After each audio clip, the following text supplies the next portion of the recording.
దేశంలో అధికారంలో ఉన్న బీజేపీకి జాతీయ అధ్యక్షుడు ఎవరు అన్నది చర్చ సాగుతోంది. తదుపరి బీజేపీ అధ్యక్షుడి మీదన అందరి దృష్టి ఉంది. బీజేపీ అధ్యక్షుడి పేరు ఎంపిక ఎల్లప్పుడూ ఆ పార్టీతో పాటుగా ఆర్ఎస్ఎస్ మధ్య ఏకాభిప్రాయం కుదరడం మీదనే ఆధారపడి ఉంటుంది.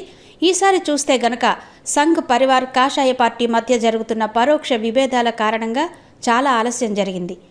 నరేంద్ర మోదీ, అమిత్ షా ద్వయం తమకు నచ్చిన వ్యక్తిని ఎంచుకోవడానికి స్వేచ్ఛను కోరుకుంటున్నప్పటికీ తదుపరి బీజేపీ అధ్యక్షుడి ఎంపికలో సంఘ్ తన పాత్రను తిరిగి పొందాలని కోరుకుంటోంది. మార్చి 30న నాగ్పూర్లోని ఆర్ఎస్ఎస్ ప్రధాన కార్యాలయంలోని ఆర్ఎస్ఎస్ వ్యవస్థాపకుడు కేశవ్ బలిరామ్ హెడ్గేవార్ స్మారక చిహ్నాన్ని ప్రధానమంత్రి నరేంద్ర మోదీ సందర్శించారు.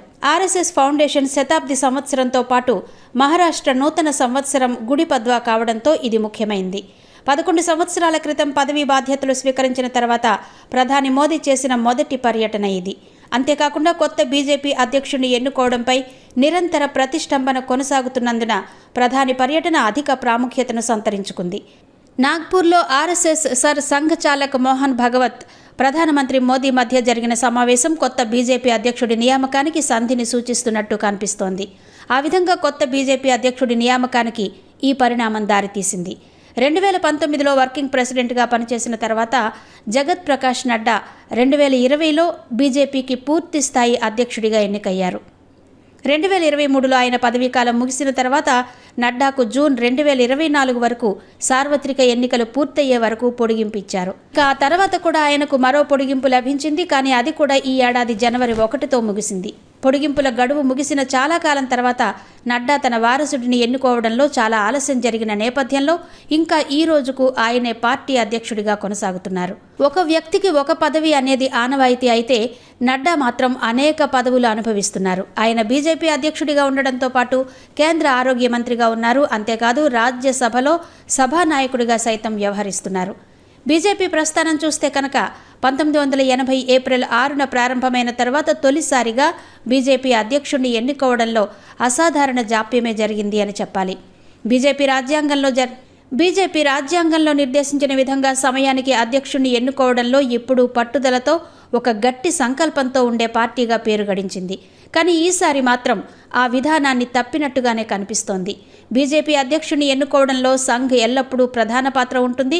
ఉదాహరణకు 2005 జూన్లో ఎల్కే అద్వానీ పాకిస్తాన్ పర్యటన తర్వాత ఆయన కరాచీలోని పాకిస్తాన్ వ్యవస్థాపకుడు మొహమ్మద్ అలీ జిన్నా సమాధిని సందర్శించి ఆయనను ప్రశంసించారు. ఇది భారతదేశంలో కలకలం రేపింది. 1946 ఆగస్టు 16న జరిగిన ప్రత్యక్ష కార్యాచరణ దినోత్సవ పిలుపులో జిన్నా పాత్రను సంఘ్ తప్పుపట్టింది. ఫలితంగా పెద్ద ఎత్తున హింస చెలరేగింది. దాని తర్వాత దేశ విభజన జరిగింది. అందులో జిన్నా పాత్ర అతి ముఖ్యం. దాంతో ఆయనను పొగిడిన అద్వానీకి సంఘ్ ఆదేశాలు జారీ చేసింది.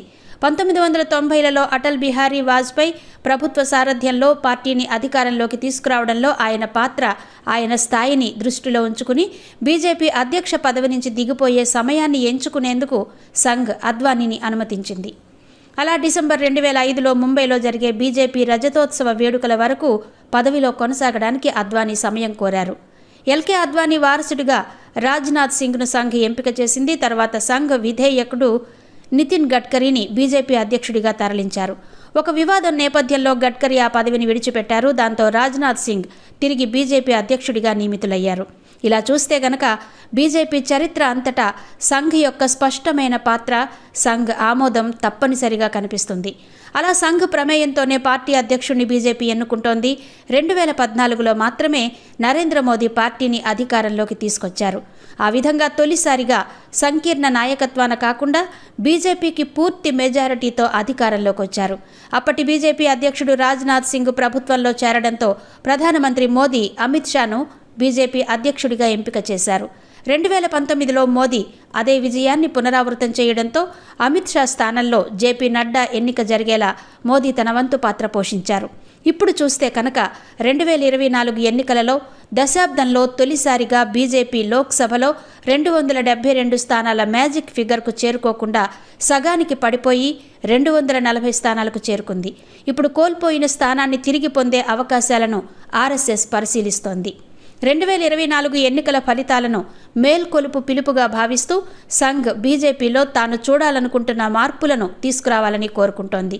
ఈ ఏడాది చివరిలో బీహార్ ప్రారంభమయ్యే కీలకమైన రాష్ట్ర అసెంబ్లీ ఎన్నికలకు ముందు 2026లో పశ్చిమ బెంగాల్తో పాటు కేరళ, తమిళనాడు వంటి దక్షిణాది రాష్ట్రాలకు, 2027లో ఉత్తరప్రదేశ్, గుజరాత్ వంటి సంఘ్ కంచుకోటలకు ఎన్నికలు జరగనున్న నేపథ్యంలో పార్టీ కార్యకర్తలను ఉత్తేజపరచగల వ్యక్తిని బీజేపీ అధ్యక్షుడిగా నియమించాలని సంఘ్ కోరుకుంటోంది. 2024 ఎన్నికల తీర్పును ఆ విధంగా మార్చాలని చూస్తోంది.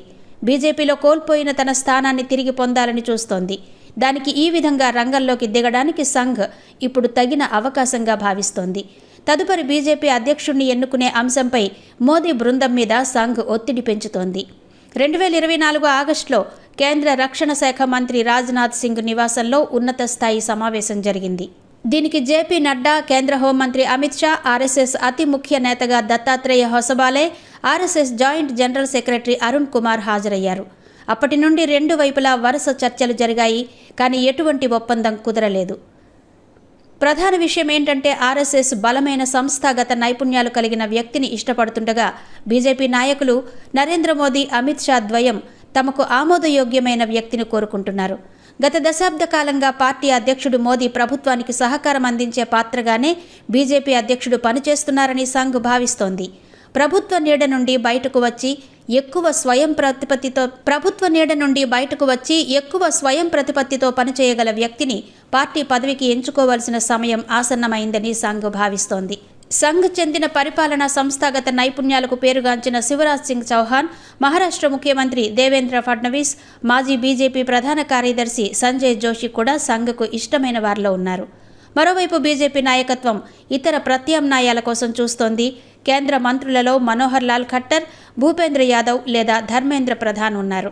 దక్షిణాది నుండి రావాలంటే పార్టీ అధికారంలోకి వచ్చే అవకాశం ఉన్న తెలంగాణ నుండి ఎవరైనా కావచ్చు.